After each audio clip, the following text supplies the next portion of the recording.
За бүгдээ өнөөдөр Йосеф шиг даван тоолт цуурлын 4 дахь номлол руугаа орж байна. За хамтдаа Эхлэл номын 39 дугаар бүлгийг хамт уншъя. За энэ бүлэг бол нийтдээ дотроо 18 ишлэлтэй ийм бүлэг байгаа. Тэгэхээр би ишлэлийг слайдн дээр тавиагүй нөгөө бүтэн маш урт ишлэл байгаа учраас тавиаг байгаа. Тэгээ та бүхэн Библиэдээ боловсон өөрсдийнхөө Библиэсээ хараараа. За би чангаар уншъя. Тэгээ та бүхэн бас сайн сонсороо. Үйл явдлыг бас дотроо зураглан сонсороо гэж. Зураглан төсөөлж сонсороо гэж та нараас хүсэж байна. За Эхлэл номын 39 дугаар бүлэг. Йосеф Египт рүү хүргэгдэв. Тэгээд түүнийг тэнд авчирсан Ишмаэлчуудын гараас фараоны түшмэл хамгаалагчдын захирагч Потифар гэдэг нэгэн Египт хүн түүнийг арилжин авчээ. Эзэн Йосефтэй хамт байсан учраас түүний бүх ажил үйлс бүтэмжтэй болж тэр өөрийн эзэн Египт хүнийг гэрт сууж байлаа. Эзэн түүнтэй хамт байгааг мөн эзэн түүний үйлцэн бүхнийг бүтэмжтэй болгож байгааг түүний эзэн үзв. Йосеф эзнийхээ нүдэнд тааллыг олж түүнд үйлчилсэн бөгөөд тэрээр Йосефийг гэрийнхээ даамал болгон эзэмшиж байсан бүхнээ түүний гарт өгчээ. Тэрээр Йосефоор эд хөрөнгөө харгалзууснаас хойш эзэн Йосефийн төлөө Египт хүний орон гэрийг өрөөж эзний өрөөл гэр болон тариалангийн талбай түүнд байсан бүхэн дээр буу. Тэрээр өөрт байсан бүхнээ Йосефийн гарт даатгаад идэх хоолноос өөр юунд ч санаа тавиха болжээ. Йосеф чирэг сайхан биетэй, үзэгсэлэнтэй сайхан ир байлаа. Түүнээс хойш эзнийх нь эхнэр Йосефт харц чулуудаж, надтай унтаач гэж хэлв. Харин Йосеф татгалзаж эзнийхээ эхнэрт харах тун миний эзэн гэрийн доторх юунд ч санаа тавьдаггүй бөгөөд өөрийн эзэмшдэг бүхнээ миний гарт өгсөн учраас энэ гэрт надаас илүү мэдлэлтэй хүн байхгүй. Та түүний эхнэр учраас тэр надаас бусад тэр танаас бусад юу ч надад хориглоогүй. Би яаж ийм ёрын муу хэрэг хийж бурхандаа нүгэл үйлдэх билээ гэв. Тэр эмэгтэй өдөр бүр Йосефийг ятгахсаар байсан боловч тэрээр өөртөөгөө унт гэснийг нь ч хамт бай гэснийг нь ч сонссонгүй. Нэгэн өдөр Йосефийг ажлыг хийхээр гэрт ороход гэрийнхнээс нэг ч хүн тэнд байсангүй. Тэр эмэгтэй түүний хувцснаас чангааж надтай унтаач гэсэнд Йосеф түүний гарт хувцаа орхиод гадагш зүхтан гарав.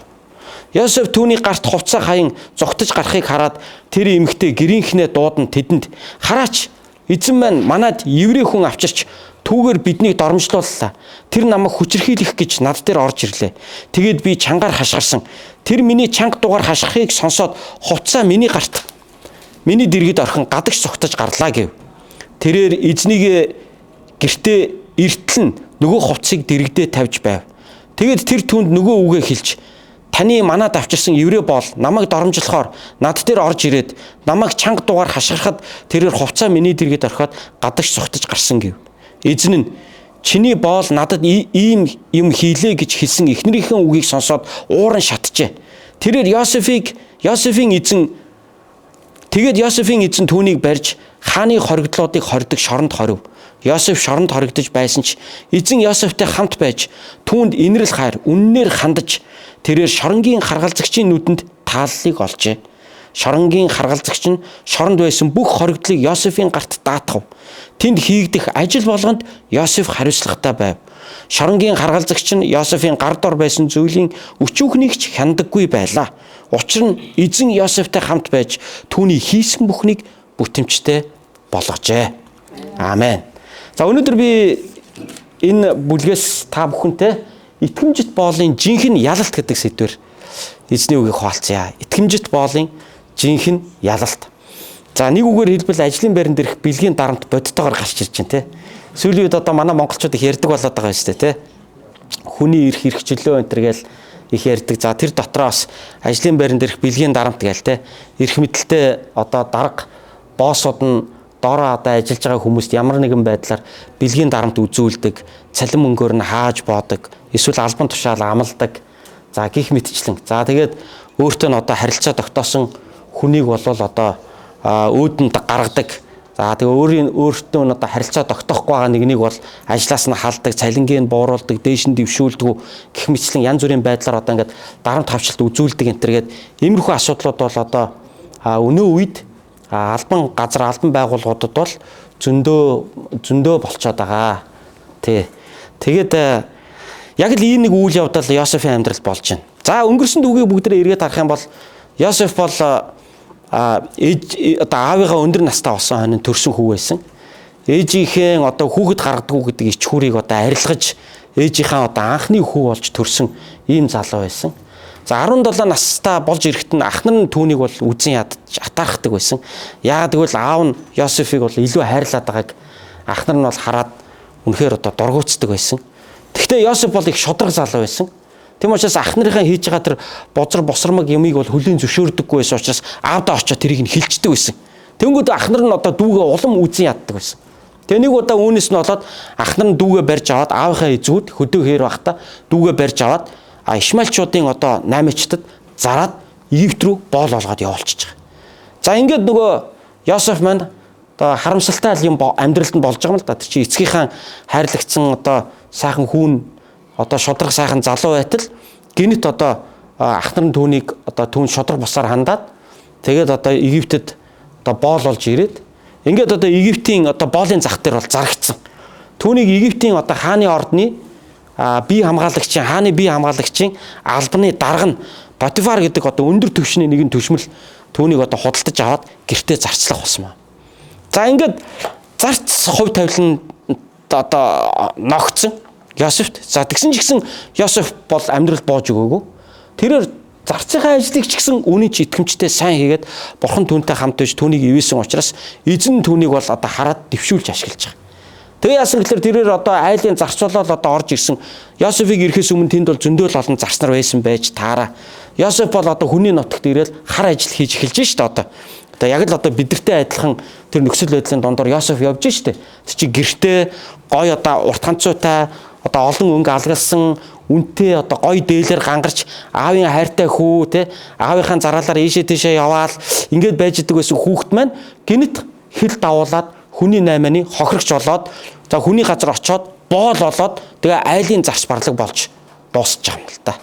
За ингээд Йосеф бол сэтгэлээр унаад уйлаад өдөр болгон уйлаад хувь заяанда гомдоод бурханд гомдоод тийм ээ. Ингээд Йосеф бол ингээд дуусч болох байсан. Эсвэл одоо юу ч гэдэг архинд ороод ч юм уу эсвэл одоо ингээд шоу зугаа цэнгээ хөөцөлтөө ч юм уу нэг бол одоо тэгээд одоо хар тамхи хэрэглээд ч юм уу ингээд бол одоо Йосеф бол дуусч болох байсан. Гэтэл Йосефтэй бол бурхан хамт байсан. Йосеф амьдралын төлөө тэмцсэн. Тэр хувь тавилантай гомдоогүй. Тэр хичнээн айлын зарч боол болж хувирсан ч гэсэн тэр амьдралынхаа төлөө зүтгэсэн.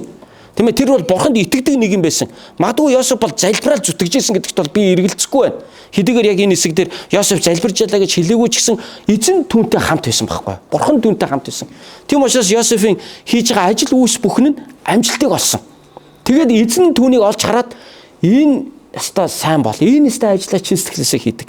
Энэ нөхрийн гараар орсон юм болгон бүтэмжтэй болж гин гэдгийг эзэн нь олж хараад Йосефийг дэвшүүлж байгаа. Улмаар Йосеф яасан гэхээр тэр гэрийн даамал болж хуурсан. Өөрөөр хэлбэл эзнийхээ дараагийн хүн болж хуурж байгаа. Тэгээ эзэн идж байгаа тавхтай хоолноос өөр босож юу ч мэдхээ байсан. Бүх юмыг Йосефийн гарт таатгсан. Йосеф мас үргийг хариуцдаг болсон. Газар тариалангийг хариуцдаг болсон. Гэрийн доторх бүх юмыг хариуцдаг болсон. Тэр айлын одоо бизнесийг бүгдийг хариуцдаг болсон. Орлого зарлагыг бүгдийг мэдчихдэг болсон. Шинээр хүмүүсийг ажилд авч ажилуулдаг болсон. Тийм ээ цагийн ажилчдыг хөсөж ажилуулдаг болсон. Хэнийг ажилд авах уу, хэнийг халах уу, айл газар ямар одоо бизнес дээр нь ямар ажилчид хэрэгтэй вэ? Бүх юмыг Йосеф мэддэг болсон. Яагаад гэвэл эзэн түүнийг ивээсэн. Тэгэхээр манай монголчууд нэг ярьдаг штэ нэг суусан газараас шороо атгаж босдог хөөн гэд. Тийм ээ нэг хаач очиод нэг юу ч хийсэн нэг юм амжилттай болчдөг. Ямар ч хүнд хэцүү нөхцөл байдалд дотроо очисон тэндээ ингээд нэг амьдралыг нэг босгодог. Тэндээ ингээд нэг юмыг нэг бий болгодог. Тийм хүн бол одоо Йосеф байж. Гэхдээ Йосеф бол одоо нэг тийм учиргүй амьдралын мэрэгэн ухаантайдаа эсвэл одоо нэг бусдаас илүү одоо юу гэдгийг нэг юм авьяастайдаа биш. Бурхан түүнийг ивэж байгаа байхгүй. Энэ бүгдийн ард эзэн бол хамт байсан ба. Тэгэхээр бидний амьдралыг ивэж, бидний ажил үйлсийг өрөөдөг нь бурхан юмаа гэдгийг бид энэ түүхээс маш тодорхой харж штэ.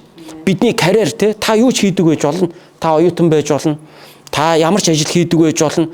Тэгэхээр тэр бүх болгонд бурхан хамт байдаг юм байна. Бурхан зөвхөн сүмийн ажлыг ивэдэггүй. Бурхан зөвхөн пастрыг ивэдэггүй. Бурхан өөрт нь итгэж байгаа хэн бугаагч хаанч байсан юу ч хийжсэн тэр хүнтэй хамт байж тэр хүний гарын үйлсийг бүтэмжтэй болгох юм бол тэр хүн өөрөө өөрийнхөө байгаа тэр салбар дээр дээш ахих амжилтанд хүрэх бүрэн боломжтой юмаа гэдгийг Йосефийн энэ түүх бидэрт өнөөдөр харуулж байна. За ингээд Йосеф амжилтанд хүрсэн. дарган түүнийг дэвшүүлж хэрэгэлсэн. Өөрөөр хэлбэл одоо рестораныхаа менежер болж хувирсан гэсэн утгатай байна шүү дээ. Хэрвээ одоо ресторан зөөгчөр ажилд орсон бол яванда тэр рестораны менежер нь болж хувирсан байна. Зочдуудад одоо орсон бол яванда тэр зочдуудынхаа менежер нь болж хувирсан байна шүү дээ. Эсвэл одоо ямар нэгэн барилгын компанид орсон бол бүр сүүлдээ барилгын даамал нь болж хувирсан байна шүү дээ. Тэгэхээр тэгж бурхан одоо Йосефыг бол ивээсэн байна. Эндээс ингээ харах юм бол Йосеф бол үнэхээр хандлага сайтай. Йосеф бол үнэхээр бурханд найддаг. Амьдралын хатуу хөтэйг бас нэг тийм давах чадвартай, сэтгэлийн хаттай нэг ийм залуу байжээ гэж. Тэгэхээр би өнгөрсөн 7 хоногийн туршид энэ 39 төр бүлгийг уншиж байхдаа үнэхээр урам авсан. Тэгээ Йосеф бол боол болоод очиж байхад тэр боол амьдралаас босч байгаа байхгүй. Тэгэхэд бид нар гадаадд байгаа бид монголчууд бид чинь боол биш шүү дээ. Тийм ээ, бидний энэ чинь яг адилхан хүнтэй адилхан ажил хийгээд хүнтэй адилхан хөдөлмөрийн хөлсөө яг шударгаар үнэлүүлээд амьдарч байгаа хүмүүс тийм. Тэгэхээр Йосефийн нөхцөл байдал бол бидрийнхээс ч дор байгаа мөртлөө Йосеф босч чадчихад бид одоо гадаадд байгаа ажиллаж амьдарч байгаа монголчууд бид нар сэтгэл зүйн хувьд олон дарамтуудыг давдаг л да бид нар тийм ээ. Тэр бол үнэн. Нутаг усаа санана, одоо хайртай хүмүүсээ санана, гэр бүлээ санана, ойр дотныхоо хүмүүсийг санана, хуучин орчин нөхцөл байдлаа өгүүлнэ, гадны орчин, гадны нөхцөл, гадны хүмүүсийн соёл тааламжгүй, эвгүй, таагүй гэл ингээл анхны одоо он жилүүдэд бол тэгж санагдчих, нутгаа санах, буцмаар санагдах, болимоор санагдах. Би одоо энд юу хийгээд байгаа ингэж өөрөөсөө бодож асуухтай. Би чи Монголдо хэн байлаа да? Одоо энд ирээд хэн болчлоо да? Тэндээ би чи юу хийж явлаа да? Одоо энд ирээд би юу хийгээ яваад байгаа юм бэ гэж харьцуулж бодож сэтгэлээр унаж тэ би ч одоо Монголдо бол ууланд ихтэй сургууль төгссөн боловсралтай мундаг хүн штэ. Гэтэл энд ирээд би ч одоо юу хийгээд хүнд загнуулаад ч яваад байгаа юм ер нь тэ. Өөрөөсөө илүү одоо боловсрал муутай хүнд баг загнуулаад одоо заримдаа ч баг тэнэг мангараараа хүртэл дуудуулах нь холгүй яваад байгаа тий. Ингээд бодохоор заримдаа ч бас нэг сэтгэлээр унмаарч, заримдаа ч бас нэг юм мэдрэмжийн хувьд нэг юм таагүй хэцүү мэдрэмжтэй өдрүүдийг зөндөө бид нар өнгөрөх үе байгаа. Гэхдээ Йосефийг яг ийм үед санах хэрэгтэй. Йосеф ч гэсэн гадаадад ажиллаж исэн. Йосеф бүр бидний хажууд бүр боол байсан. Тэр бол цалин авдаггүй байсан. Тийм ээ. Тэгээд тэр нэг айлын хатвчинд тэр толгой хорогдож амьдарч исэн гэдгийг бид нар санах хэрэгтэй. Йосефийг эзэн нь алыг үл алж болно. Яагийг үл яаж болно? Йосеф бол тэр хүний өмч байхгүй юу? Аимшигтай. Тэгэхээр Йосеф гэдэг хүн залууд бол хүний эрх гэдэг юм бол ерөөсөй байхгүй. Тэр миний эрх зөрчигдөөд байна гэж шүүхэд хандах ямар ч боломж Йосефт бол байхгүй. Үнэхээр хүнд нөхцөл дотор Йосеф бол итгэлээр амьдарч даван туулж одоо гарч ирж байна. Тэгээ бурхан түүнийг ивээсэн учраас Йосеф бол амжилтанд хүрлээ. За ингээ амжилтанд хүрсэн чинь амжилтыг дагаад ирдэг дараагийн сорилт Йосефийн амьдралд ирж байна. За энэ бол өнөөдрийн бидний энэ Эхлэл номын 39 дугаар бүлэг дээр үзэж байгаа гол түүх юм байна. Одоо гол онцлог үйл явдал бол энэ болж байгаа маа. Тэрний юу вэ гэхээр Йосеф амжилтанд хүрээд тэр гэр дотроо одоо даамал нь болоод одоо эзнийхээ баруун гар нь болоод амжилттай болоод ирэхийн цагт яасан гэхээр эзнийх нь ихнэр Сетэ хайж гисэн. За дээр нь Йосеф ямар хүн байсан бэ гэхээр чирэг сайхан биетэй үзэсгэлэнтэй сайхан ир байлаа гэж хэлсэн. Тэгэхээр Йосеф сайхан залуу байсан юм шиг байна. Өндөр нуруулаг, тийм ээ, булчинлаг. За тэгэл одоо Йосеф бол одоо царайлаг, тий. Тэгээ сайхан залуу байсан юм шиг байна. Тэгээ авьяаслаг, тэгээ хийж байгаа юм бүтэмжтэй, эзэн нь дуртай, тийм ээ. Тэгэхээр бүх юмдаа ер нь амжилтыг олсон. Харах юм бол ер нь өв тэгш сайхан залуу байсан. За энэ үеэс эхлүүлээд эзнийх нь одоо эхнэр бол одоо Йосефт бол харц унгаж за Сетэ хайж эхэлсэн. Анх одоо ингээл боол болоод ингээл орж ирж яхад бол тэр эзнийх нь эхнэр бол одоо Йосефыг бол тоож хараагүй бах. Нөгөө олон боолуудын л нэг байхгүй юу? Хүн ирж л байдаг, явж л байдаг, манад ажилд орж л байдаг, халагдаа явж л байдаг те. Тийм боолуудын л нэг байхгүй юу? Тэгсэн чинь сүүлдээ нүдэнд нь өртөж эхэлсэн. Яа тэгэхээр эзнийхээ магтаа сайшаалыг хүртээд тушаал дэвшээд амжилтанд хүрээд ирсэн чинь нөгөө чинь эргэн тойрныхоо хүмүүст тоогдож эхэлсэн. Тэг чи бүр эмэгтэй хүнд тоогдож эхэлсэн нөгөө Йосеф маань. Бүр эзнийх нь эхнэр түүнийг тоож эхэлсэн. Тэгээ эзнийх нь эхнэр түүнийг бол одоо Сетэн хаяад эзнийх нь эхнэр түүнийг харцаараа өдөж тэгээд өөртөө нь бол одоо унтахыг түүнээс гуйх болсон. За энэ бүхэнд Йосеф бол үгүй гэдэг хариултыг хэлж байгаа. Тэгэхээр Эхлэл номын 39 дугаар бүлгийн 8-аас 10 дугаар ишлэл бол яг энэ бүлгийн хамгийн гол зүрхний цогцолт нь илэрж байгаа хэсэг бол 39 дугаар бүлгийн 8-аас 10 дугаар ишлэл байгаа.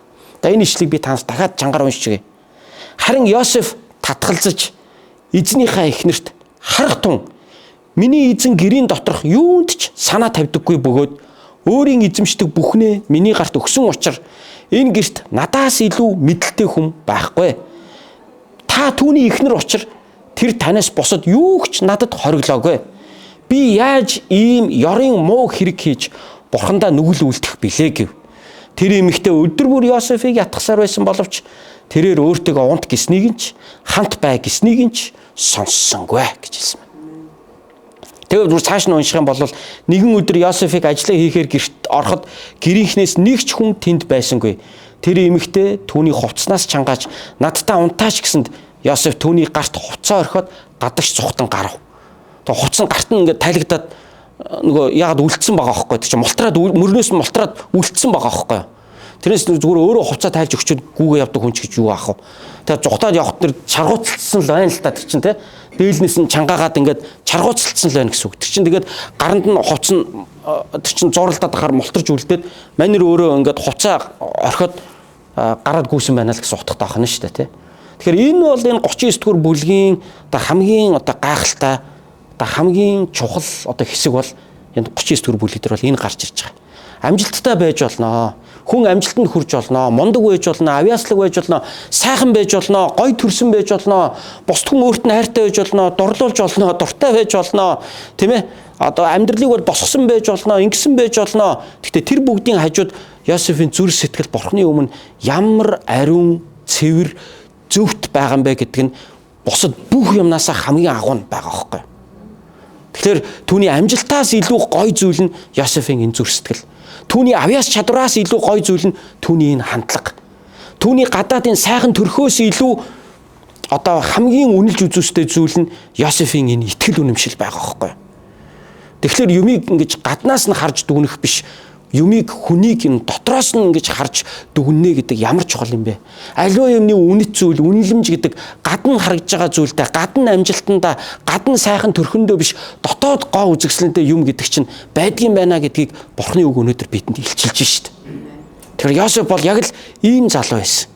За ингээд нөгөө эзнийх нь эхнэр яасан гэхээр шаранда. Тийм ээ? Нөгөө хувцсыг Йосефт буцааж өгөөгүй.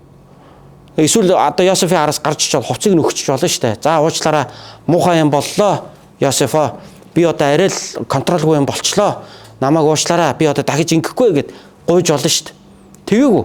Тэр чигээр хувцсыг авч үлдээд орой нөхрийг ажлаас тараад ирэхэд чиний авцар шиг еврей болчихно. Намайг хүчнтэйгээр орж ирлээ. Хаар энэ хувцс нь энэ байна. Би бүр ингээ хашгирж иж ингээд бүр ингээ сандарсандаа хувцас орхиод надаа гараад ингээ гүйлээ. Гот нөхөр хүн ихнэртэй итгэж байгаа байхгүй. Йосеф хичнээн үгүй эзэнтэн минь та бити гэд ингэнгууд чи ихнэртэй итгэхгүй болдоо итгэхгүй. Ихнэртэй л итгэнэ үстэй. Харамсалтай нь ихнэр нь зөв бүх хүн биш байгаа даа байхгүй юу? Ер нь бол амьдрал бид нар ингээл ихнэртэй юм уу хандаал итгэнэ л дээ. Ер нь ямар ч юм болж исэн. Тэгтэл тэр хань тэр нөхөр өөрөө зөв байх хэрэгтэй байхгүй юу? Тэг буруу юмн дээр нь ингээд буруу үед нь буруу юмн дээр нь өмөрөөд идэх байдаг тийм ээ хүмүүс бид нар заримдаа бид нар өөрсдийнхөө нөхрийг буруу юмыг хүнд дээрэнгүү хандж яхад нь хажуунаас нь ихнэр нь орж ирээд нийлэл дээрлэхэд идэг. Тийм ээ ихнэр нэгээр хүнтэй хэрүүл хийж яхад хажуунаас нь орж ирээд улам үгийн ингээд бэлдэж өгөөл улам ингээд хурцлаад улам хэрүүлийг хийлгээл араас нь үгийн зааж өгөөс та болж игээл бүр ингээд идэг. Хүн нь ингээд машинаасаа бууж ирээд нөгөө машинаас хүнний татаж гарч ирээд цохиод унгааж яхад алгаад ташаад эсвэл хамт тэр машины цохилцоо зогсож идэг эмэгтэйчүүд байдаг. Тэг буруу юм хийж яхад нь тэрийг засаж залруулж бойл гэдэг үгийг хэлхийн оронд ингээд дэмжээ нийлээд хийгээ явж байгаа. Шинэ гэрэн дээр ч гэсэн нийлээд буруу юм хийгээд үхсэн нэг гэр бүл байдаг. Үүс намын үед Анания, Сафир гэдэг нэг нөхөр ихнэр хоёр байдаг. Нөхөр нь бол одоо худалч. Тэгээ тэрийг нь ихнэр нь мэдчихсэн. Тэгээ нийлээ худлаа ярьж байгаа. Тэгээ хоёулаа хохирч дуусч байгаа. Тийм ээ. Тэгэхээр энэ ийм муу үлгэр жишээ энэ Потифарын гэр бүлээс бол харагдаж байгаа юм л да. Тэгээ Потифар бол одоо магадгүй ихнэрэл зүв ярьж байгаа. Юу боллоо гэж эмэгтэй хүн, эрэгтэй хүн илүү ингэж улаан цагаан сэтэн хайж юу боллоо гэж эмэгтэй хүн яадгийн мэдээж эрэгтэй хүн л ихэлсэн байж таараа. Гэл одоо нөгөө эрэгтэйд хамаг бурууг өгөөл. Тэгэл үндсэндээ бол Йосефийг бол ингээ хохирож байгаа. За ингээд нөгөө Потифар чинь хааны одоо гимт хэрэгтнүүдийг хордог одоо шоронд Йосефийг бол хийгээ ачиж байгаа. Яаж алсангүй вэ? Өстой бурхны аврал байсан энэ бол. Одоо бурхан л Йосефийг аварчтэй. За ингээд Йосефийн нөхцөлөд улам дордож байгаас та нар харж байна уу? Аавын хайртай хүү байлаа. Шудраг байсныхаа төлөө ах нартаа үзэн ядагдаад боол олж зарагдлаа. За тэгээ хүний нутагт очиод овоо гайгүй амьдрал өөдлөлүүдээ гэтэл дахиад шудраг байсныхаа төлөө дахиад шоронд орлоо. Нөгөө эр хүн долоод ордож идэх чинь л яваад байна л да. Би хэлээд байгаа шүү тийм ээ. Йосефийн түүх бол эр хүн долоод ордож 8 сэгдэх юм аа гэдгийг одоо харуулсан үнэхээр Библиэд гардаг гайхалтай түүх юм аа гэд би ер нь хэлж байгаа.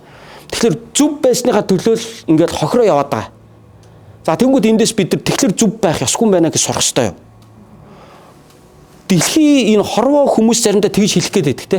Шудраг байснараа оноод идэх юм дөө алдаал дуусна. Тийм болохоор бити шудраг бай. Тэ ингээл зөгцөөл ингээл наана зөгцөөлөл эндээ зөгцөөлөл ингээд энэ зөгцдөг хорвоод зөгцөөлөл явна штэ хөө гэл ингээл хорвоо бол бидэрт ийм арга зам зааж өгдөг. Тэ энийг ч зүв гэж боддог. Гэтэл зөгцдөг хорвоод Йосеф ингээд зөгцөх ухаангүй л залуу юм да. Тим хүмүүсийн нүдээр бол энэ Йосеф их тэнэг залуу юм да. Ах нарынхаа очиж шударгаар яриад аавдаа очиж ах нарынхаа булхааг дийлгээл хохирол ах нарын зүуд барьж аваад зараа явуулчих.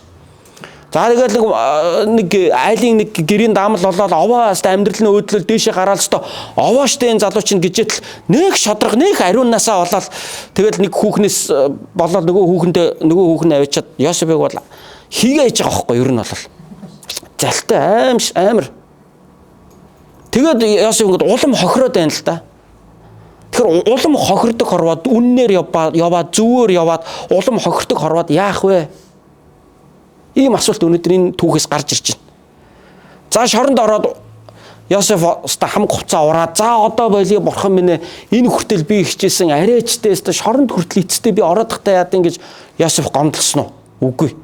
Шоронд орсон чинь шорондоо мандчихж байгаа байхгүй Йосеф. Гэхдээ энэ хаана очин тэндээ мандчихдаг залуу ерөөсөө. Шоронд орсон чинь шоронгийн даамал болтлоо гэсэн. Шоронгийн одоо тэр харгалзагч нь бүр шоронгийн тэр дарга бол бүр Йосефт бүр тэр шоронгийн үйл хэргийг бүгдийг даатгачдаг. Йосеф бол ерөөсөө тэр даргадаа үнэнч босод хоригдлуудаа хариуцдаг, хоол ундыг өгдөг, тэднийг ажилд нь гаргадаг, буцааж оруулдаг, бүх юм хийдэг. Хаач очисон үр дүнтэй болдог. Хаач очисон амжилтанд хүрдэг. Үнэхээр бурхны тослогоо гэж энэ ба. Үнэхээр бурхан Йосефтай бол хамт байсан. Тэр үнэхээр айлд зарцуулаад орсон ч гэхэд айлын даамал болдог. Шоронд хоригдол болоод орсон ч гэхэд шоронгийн даамал болчдөг. Ер нь даамлын тослоготой юм биш үү? Тэ? Хаач очисон Йосеф бол үнэхээр амжилтанд хүрж байгаагаар энэ одоо 39 дугаар бүлэг одоо өгүүлж байна. За тэгэхээр Йосефийн амьдралд ирж байгаа шиг ийм сорилт бидний амьдралд бас ирдэг. Ялангуяа ийм одоо бэлгийн амьдралын одоо сорилт үнэнч бос байх, үнэнч байх тийм ээ. Энэ завхайрлын садар самууны ийм сорилт одоо хэн бүхний амьдралд бол ирдэг.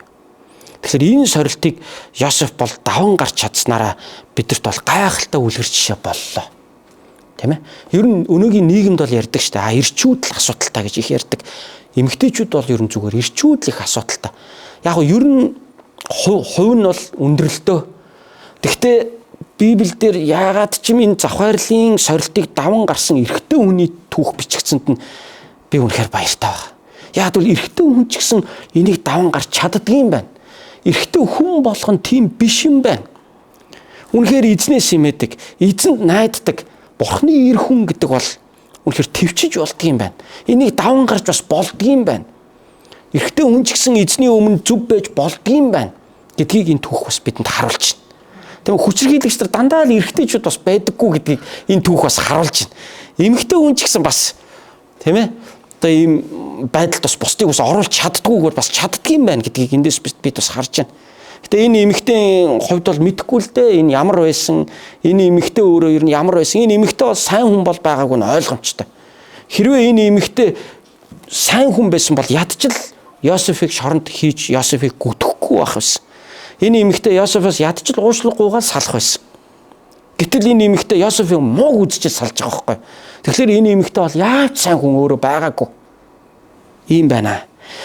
За тэгэхээр Йосеф энэ түүхээс одоо энэ сорилтыг даван гарсан нэг юм 5 чухал зүйлийг би бас та бүхэнтэй хуваалцсан өнөөдөр. Йосефийн сорилтыг яаж даван гарваа? Тийм ээ. Йосефийн түүхийг одоо энэ сорилтыг бол даван гарч чадж байгаа.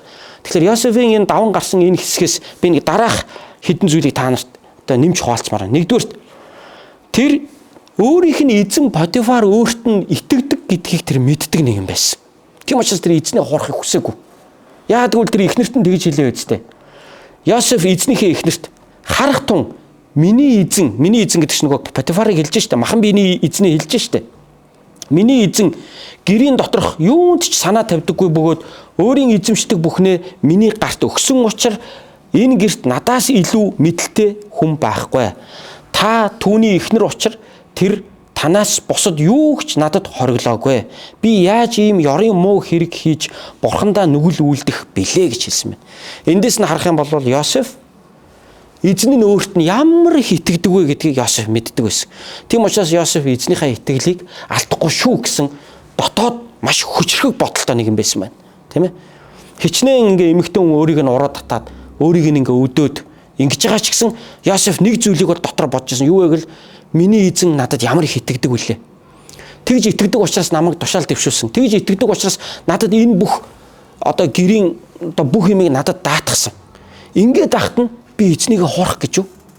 Миний эзэн надад ингэж итгэж яхад би эзнийгээ ингээд араар нь хуураад эхнэртэй нь явуулдаад би ингэж явна гэж юу? Тэгэхээр Йосеф энэ сорилтныг даван туулсан түүний эхний нэг ухаалаг, түүний одоо нэг бодол, дотоод хандлага нь юу байсан бэ гэхээр эзнийхээ итгэлийг алдахыг хүсээгүй. Яагаад гэвэл тэр эзэн өөрт нь ямар их итгэдгийг Йосеф мэддэг байсан. Хоёрдугаарт тэр өөрийнхөө хэр хэмжээг мэддэг байсан. Йосеф өөрийгөө хэмбэ гэдгийг, ямар хэр хэмжээ түүнд оногдсон бэ гэдгээ Йосеф мэддэг байсан. Яагаад гэвэл Йосеф ингэж хэлсэн. Танаас бусад бүх зүйлийг тэр надад зөвшөөрсөн гэж тэр эмэгтэйд хэлж байгаа. Тэгж хэлж штэ тий. Энэ гэрт надаас илүү их мэдлэлтэй хүн байхгүй. Та түүний эхнэр учраас тэр танаас бусад юу ч надад хориглоогүй. Эзнийх нь эхнэр эзэн хэлсэн ба штэ тий. Энэ эмэгтэйд чи хурж болохгүй. Бусад бүх юм чиний гар дор байгаа. Чи мэдээд зохицуул, чи мэдээд бүгдийг хий, чи мэдээд энэ гэр бүл, энэ бизнесийг чи аваа яв. Би чамд даатгалаа. Хөөе, Йосеф, харин нэг л юм болохгүй шүү. Энэ эмэгтэйд би хайртай шүү. Энэ эмэгтэй бол минийх шүү. Энэ эмэгтэйтэй чи янз бүрийн болж болохгүй шүү. За магадгүй ингэж хэлсэн үү, хэлээгүй юу мэдэхгүй. Йосеф бол энийг ойлгож ирсэн. Хэлсэн хэлээгүй Йосеф ойлгож ирсэн. Юу вэ гэхээр энэ гэр доторх бүх юм надад зөвшөөрөгдсөн. Гэхдээ нэг л юмнаас босдно. Тэрний юу вэ гэвэл эзний мань эхнэр. Би энэ эмэгтэйд хүрч болохгүй гэдгийг мэдчихсэн. Тэгэхээр Йосеф юуг ойлгож ирсэн бэ гэхээр өөрийнхөө хэр хэмжээг тэр мэддэг хүн байжээ. Тийм ээ. Тэгэхээр улаан шугам давж алхах хэрэггүй гэдгийг Йосеф бол мэдчихсэн. Аюултай бүс рүү хөл тавих хэрэггүй гэдгийг тэр бол мэдчихсэн. Тэгэх юм бол одоо мин дээр гიშгэж дэлбэрч үхнэ гэдгээ Йосеф мэдчихсэн. Галаар наадах бол хэрэггүй гэдгийг мэдчихсэн. Галаар наадаад гал өөртлөөд өөрийгөө шатахгүйгээр гал өөртөлж чадах хүн байна уу гэж сургаалт төгс номон дээр хэлдэг үстэй тийм ээ. Тийм учраас галаар наадаж болохгүй, юугаар наадах уу, юугаар наадаж болохгүй вэ гэдгээ Йосеф маш сайн мэддэг нэг юм байжээ. Хоёрдугаарт нь. За гуравдугаарт нь. Энэ нь Бурханых нь өмнө ёрын муу нүгэл гэдгийг Йосеф мэддэг байсан. Ёрын муу нүгэл гэдгийг Йосеф мэддэг байсан. Юу гэж юм гэхээр та түүний эхнэр. Учир нь тэр надаас бусад юу ч надад хориглоогүй. Би яаж ийм ёрын муу хэрэг хийж Бурхандаа нүгэл үйлдэх билээ гэж хэлсэн байна. Тэгэхээр Йосеф 3 дугаарт юуг мэдчихсэн? Энэ нь Бурханы мэлмид тааламжгүй гэдгийг Йосеф мэдчихсэн. Би энийг хийх юм бол энэ нь Бурханы өмнө ёрын муу нүгэл болно гэдгийг Йосеф мэдчихсэн. Тийм учраас Йосеф үүнийг хүлээн зөвшөөрөв. Тэгэхээр энэ нь завхаарл гэдэг бол Бурханы өмнө ёрын муу нүгэл юм а гэдгийг Йосеф бол ойлгодог нэг юм байжээ. За дөрөвдүгürt нь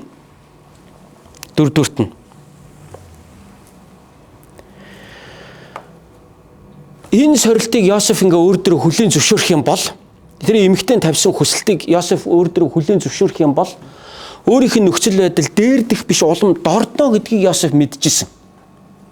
Яагаад гэж?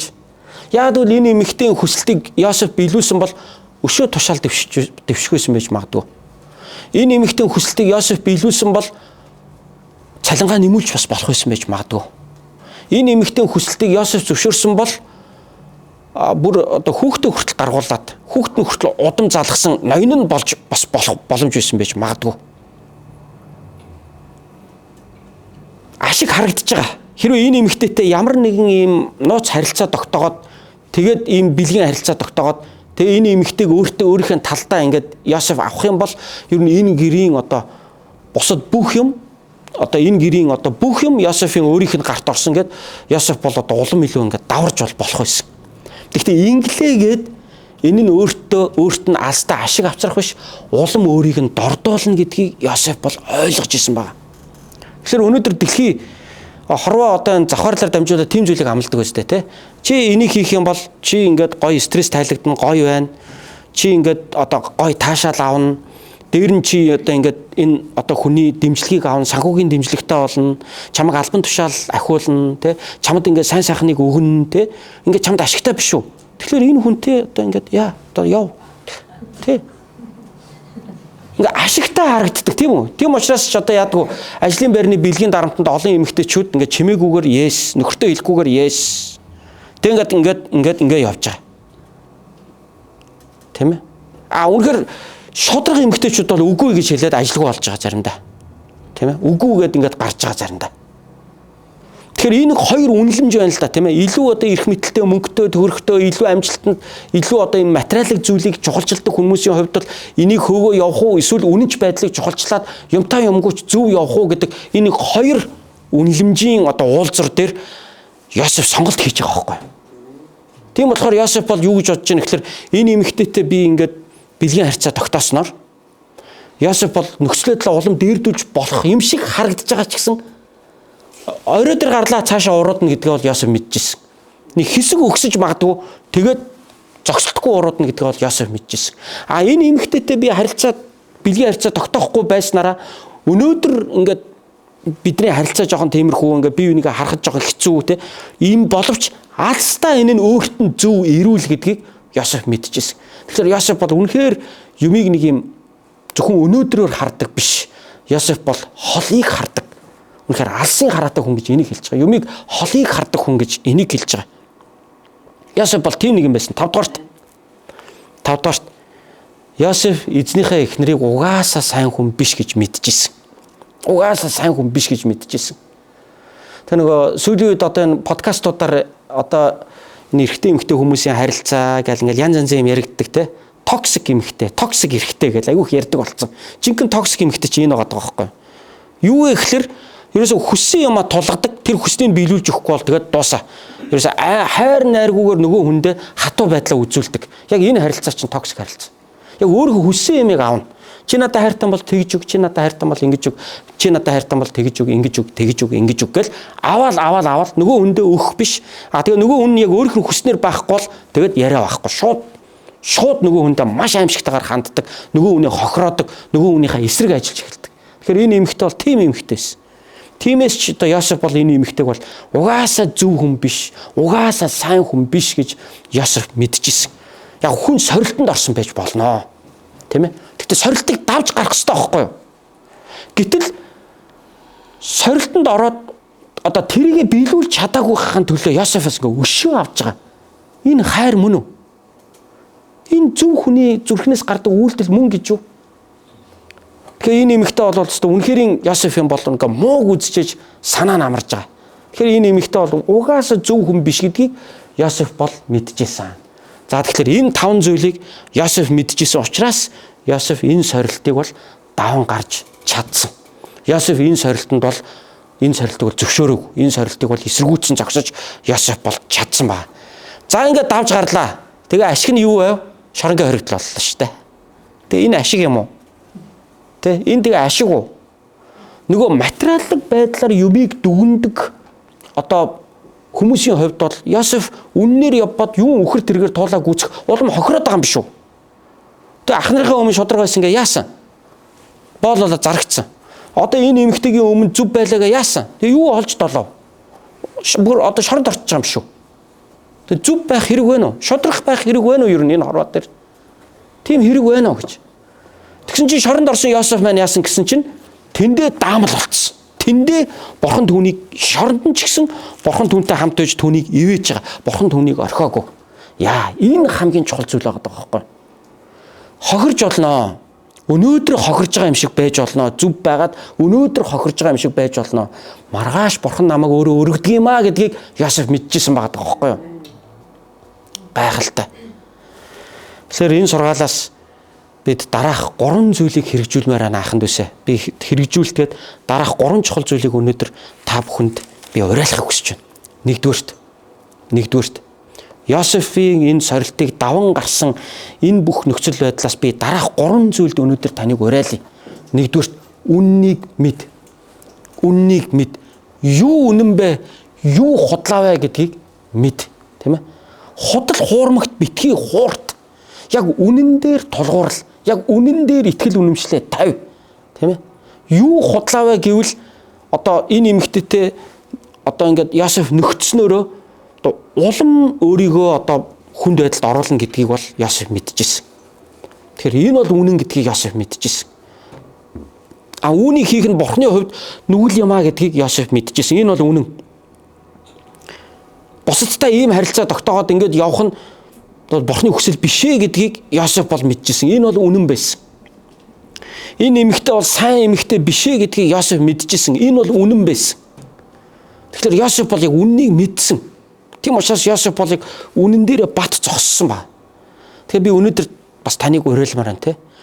Та ингээд амьдралд ийм янз бүрийн махан биеийн дур тачаалын сорилтонд орох үедээ худал юу вэ, үнэн юу вэ гэдгийг үргэлж бодож байгаа. Юу үнэн бэ гэвэл Бурхан байдаг нь үнэн шүү. Юу үнэн бэ гэвэл Бурхан хожим хариулдаг нь үнэн шүү. Тэр зөвхт явж байгаа нэгнийг өрөөдөг, харин тэр ёрын мөг хөвөлдөө явж байгаа нэг нь шийтгэлээ авдаг гэдэг бол үнэн шүү. Энэ үннийг та бүхэн хүлээн зөвшөөрөөр, тийм ээ? Энэ үнэн дээр та нар бат зогсоороо гэж та нарыг би уриалж байна. Йосеф эзэн өөрт нь итгэдэг гэдгийг мэдчихсэн. Энэ бол үнэн байсан. Хэрвээ Йосеф эзнийхээ эхнэртэй бэлгийн харьцаанд орох юм бол эзэн нь бол маш ихээр цөхрөгч, маш хүнд байдалд орно гэдгийг Йосеф мэдчихсэн. Энэ бол үнэн байсан. Харин энэ эмэгтэйгийн хандж байсан бүх л хандлага бол хуурамч байсан.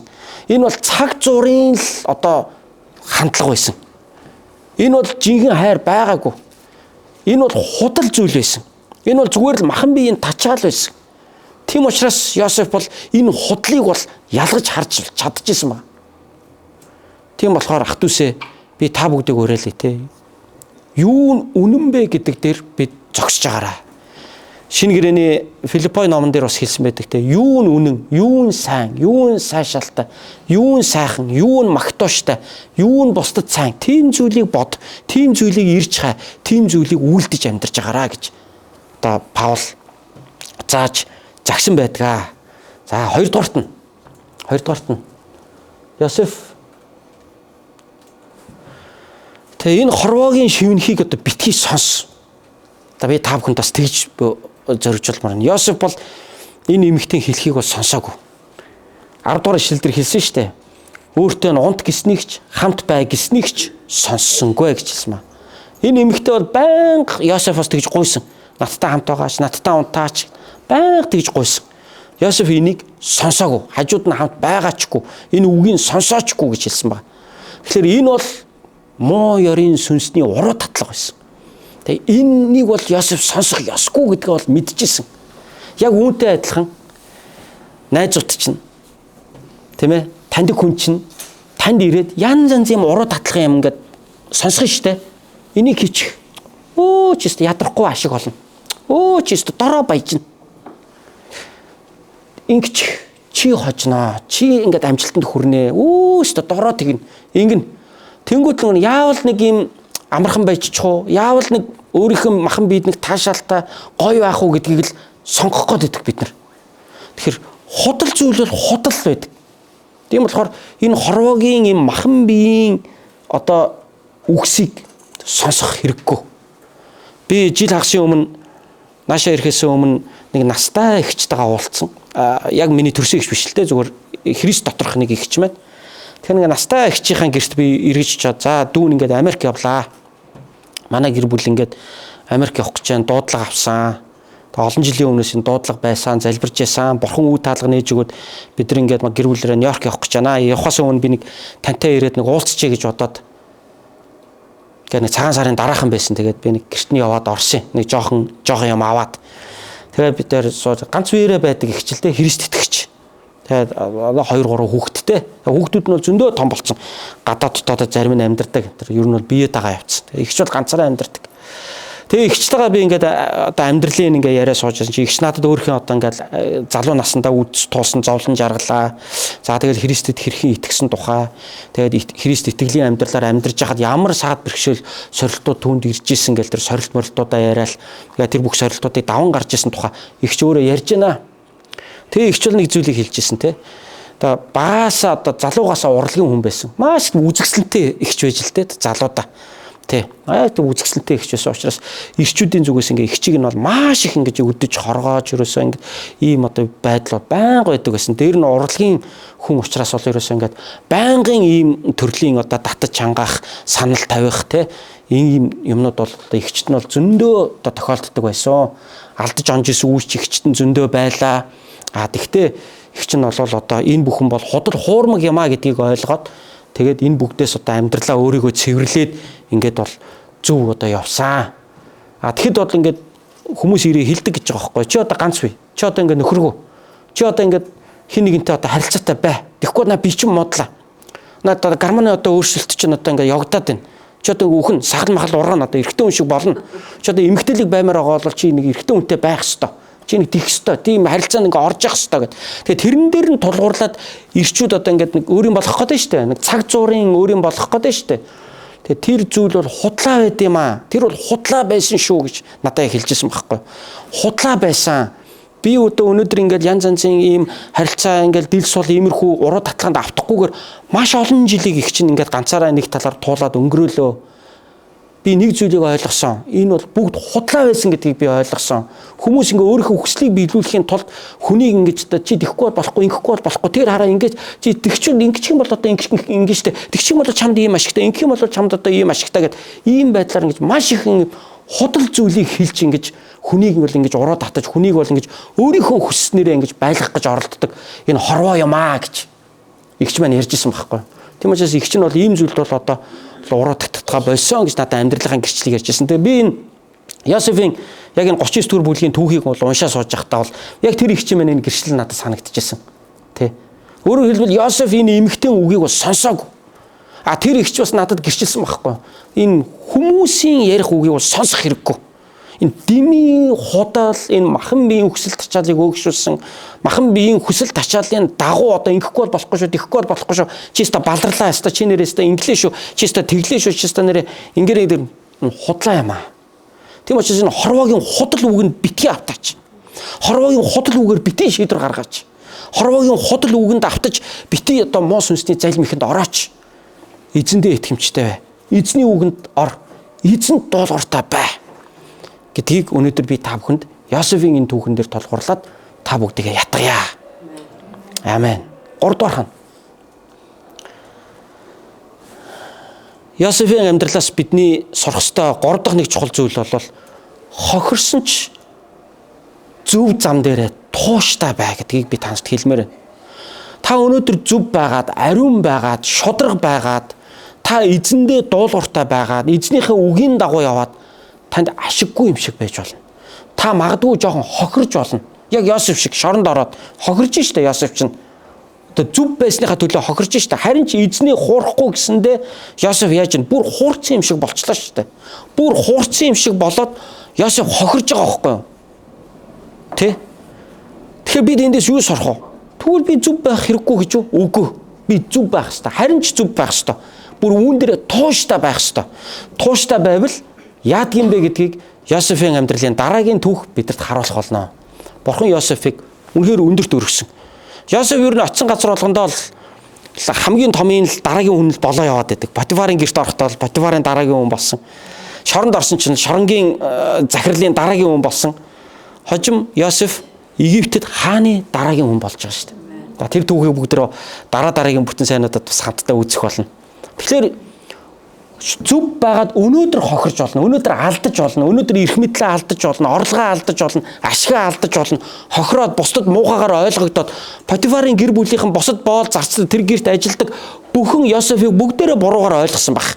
Энэ нөгөө Йосеф чинь Өстой хуцаа тайлж ороод нөгөө эмхдэг ингээл өстой хүчнтэх гээл хүчрхийлэх гээл эзний ихнэрлөө өстой санаатай өстой өөдгөө амтан байсан байл шүү дээ. Хоорондоос жиг гаастай ярьж өгсөн байлгүй.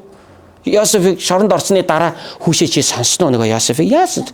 Хөөс та нар шоронд орсон байл шүү дээ. Өстой Йосеф ч өстой мандуулаад өстой лаг байсан биш үлээ өстой болоо цаач өстой эзний ихнэрлөө өстой тэгээд тэгээ хуцын өстой аваад үлдсэн байл шүү дээ. Тийм өстой тэгсэн чи мэдсэн мэдээч өстой мессеж өчилцэл те өстой бага хов батсан баха. Йосефийн нэр хүнд бол үнэндээ унсан. Гэхдээ Йосеф бол үнэндээ тийм байсан уу? Үгүй. Үүнийг бурхан хожим харуулсан. Йосефийг моолж, Йосефийг гутаанд оромжилсан энэ хүмүүс хожим Йосефийн нүрийг харах нүргүй болтол нь бурхан Йосефийг өндөрт өргөсөн байдаг юм аа. Тийм болохоор Йосефийн түүхээс би юуг 3 дугаарт нь та нарт хэрэгжүүлэлт болгож уриалах гад байна вэ гэвэл та үннээр явбаа зөв зүйлийг хийж амьдраад та өнөөдөр хохирч болно. Гэхдээ тууштай байгаарай. Яг бол бурхан таныг харж байгаа шүү. Яг бол бид эзэнд итгэж байгаа хүмүүс шүү дээ. Бид эзний мэлмийн өмнө итгэлээр амьдарч байгаа хүмүүс шүү дээ. Бид эзнийг дагж байгаа хүмүүс шүү дээ. Тийм ээ. Тийм болохоор тууштай байгаарай гэдгийг би та бүхэнд уриалж урамшуулахыг хүсэж байна. Эзэн бидэнтэй хамт байдаг шүү гэж. Өнгөрсөн жил манай цуглааны сүрэн ахлагч маань гэр бүлийн хамт манай гэрт ирж нэг 5-6 хонсон. Тэгээд давсар ахыгаа би энэ Манхэттны China Town-аас урагшаа DC руу юу яаж өгсөн байхгүй юу? Автобус суулгаж өгсөн байхгүй юу? DC руу явсан. Тэгээд хятадын компаниар нөгөө плетэ авцсан. Тэгээд юунаас China Town-аас нэг явдаг штэ нэг хятад жолоочтой автобуснууд. Тэгээд тэндээс би гаргаж өгсөн. Тэгээд нөгөө тээврийн төвчөнд одоо манийшихаар бол тээврийн төвчл юм да тий. Манхэттны дээр нөгөө хятад таавны тээврийн төвчөн дээр орчоод тэгээд плетэ үзүүлээд автобус чи ирээгүй байна гэдэг. Тэр автобусанд суух гэж байгаа бүх зорчигчд нэг юм танхимд ингээд хүлээгээ сууж байна. Тэгээ би суудсан, давсар ах суудсан, эхнэр нь суудсан, бид гурав ингээ суудсан. Тэгээ миний хажууд нэг хятад хүүхэн ирээ суучлаа. Залуухан охин юм аа. Тэгээ гойг олон цүнхтэй. Цүнх нь ингээ монгорхоо нэг тийм харах байдлын нэг жоохон тийм салан задгаад доо маягийн. Тэгэхээр энэ нэг хажууд ингээ сандал дээр яг миний хажуутлын сандал дээр өөрөө цаатлагын сандал дээр суусан. Яг миний хажуугийн сандал дээр нэг том тортой нэг юм задгаа юм ингээ гаргаад тавьчихсан. Тэгээ нөгөөх нь ингээ унах гад ах юм аа. Гэтэл унах гал ингээд ах юм. Тэрийг би ингээ мэдээд ах юм аа. Өөрөө мэдж байгаа малгай нэг жигэв чигээ цаашаа хараа суучих юм аа ерөөсөө. Тэгээд би ингээд унчих үедээ нөгөөх нь хараад ингээд тэгээд яг тэгээ бодоо гэж яг ундаг байхгүй юу? Нөгөөх нь унаахгүйгээ авах гэж амжидгүй байхгүй юу? Тэг унчтээ гараас нь гар сарваад яг тэр нөхцөлд нөгөөх чинь ингээ харчтээ. Тэгсэн чи юм нь унаад миний гар сарвааж таарад би унгаацсан болоо харагчдаг. Нөгөө охич өстө амар натраас ингээ ширв татаалцтай. Юм амар ууртаа аваад амар ингэж тавиалцтай. Би буруу болчтой. Туслах гэсэн биш. Тэг яг тэр моментумд тэр харж байгаа өнцөг дээр нь би юмд нь гар хүрээд унгаацсан болчихгүй юу? Тэгвэл чи манай давсрах наавыг нодраад наад охин чинь таныг тослох гэж байна гэж мэдсэнгүй пастра таныг яг юмыг унгаачлаа гэж бодчлоо гэж хажуураас хэлж байгаа байхгүй юу. Тэгээ би харин тэгчих шиг боллоо гэсэн чинь ингээ харж байна пастра хитрхи сайн хүн байх юм байгаа ш гэж байгаа байхгүй юу. Тэгээ яг чи ийм үгээр хэлээгүй л дээ. Ер нь ингээ сайн байх гэсэн биш та ингээ муу болоод харагчлаа штэ гэж. Яг ийм утгаар надаа энийг иймэрхүү хэлсэн. Тэгээ би хэлжсэн. Зүгээрээ давсрахаа. Бурхан миний зүрхийг мэднэ. Бурхан харж байгаа штэ. Яг камер байвал шүүгээд яг унгаас нь үгүй юу гэдэг юм аа бол камераар одоо илрүүлж болно. Гэхдээ эцэд камер байхгүй ч гэсэн энэ хорвоог харж идэг нэг амьд камер байгаа штэ тий. Бүр зүрхий чинь нэгт хардаг нэг камер байгаа штэ тий. Тэр бол бурхан байхгүй юу? Бурхан Йосефийн зүрх сэтгэлийг мэдчихсэн. Йосеф тэгээгүй гэдгийг эзэн мэдчихсэн. Тийм учраас Йосеф энэ бүгдийг ялан гарчулж чадсан юм аа. Цаашдаа Йосефийн мандан бадралыг бол одоо бүгдээ үүсэх болно. Одоо өнгөрсөн одоо өнөөдрийн сургаал энэний өмнөх сургаал дээр бол номлолоор бол хэдүүлээ дандаа Йосефийн бол нэлээд уруудж байгааг нэлээд хэцүү байдалд орж байгааг бол харлаа. Харин бурхан өөрийнхөө үнийг яаж өргөдгийг бүгдээ үргэлжлүүлэн сурах болно. Хамтдаа залбирцгаа энэ цаг мөчид. Яг энэ гурван хэрэгжүүлэлтэнд би өнөөдөр та нарыг уриалж байна те. Та амьдралын сонголтыг хийхдээ амьдрал шийдвэр гаргахдаа тийм ээ энэ Бурхны үнэн дээр та тулгуурлаж шийдвэр гаргаарай. Тэр үнэн бол Есүс Христ байт юм шүү. Тэр үнэн бол Бурхны үг болох Библи байдгийн шүү. Хоёрдугаарт тэгээ энэ хорвоогийн махан биеийн уруу татлахын үгсийг битгий сонс.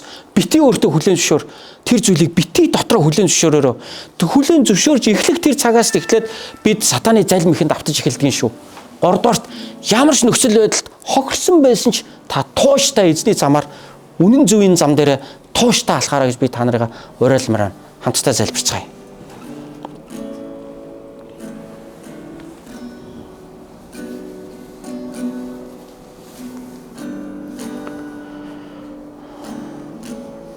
Бурхан Аава тандаа баярлалаа. Йосефийн түүхээс бид өнөөдөр амьдралын үнэн мөнөн, амьдралын гашуун сургамж, амьдралын ирээнтэй бараантай энэ нөхцөл байдлын дондор таны хүн хэрхэн тоолон гарч байгааг бид хамтдаа сурч байна. Хүмүүс түүнийг буруу ойлгож, хүмүүс түүнийг гүтгэж, түүнийг хохироож байсан ч тэр танд үнэнч байсан. Тэр таны зам дээр үнэнч байсан. Эзэн минь та түүнийг харсан, та түүнийг мэдсэн. Өнөөдөр Нью-Йорк, Монгол чуулганы итгэлийн бүхий л ахын дүүс нар минь амьдралын аливаа сорилтонд орсон ч Йосеф шиг туулан гарахын төлөө би ерөөн залбиран гуйж байна. Өнөөдөр энэ номлыг надтай хамт сонсож байгаа. Үргэлж энэ номлыг сонсож эзэн дотор итгэлээр алхаж байдаг Йосеф мэт хаасаагүй байгаа итгэлийн бүх ах дүүсрээ би ерөөн залбирч байна. Их эзэн минь амьдралын ямар ч сорилтонд ирсэн бай.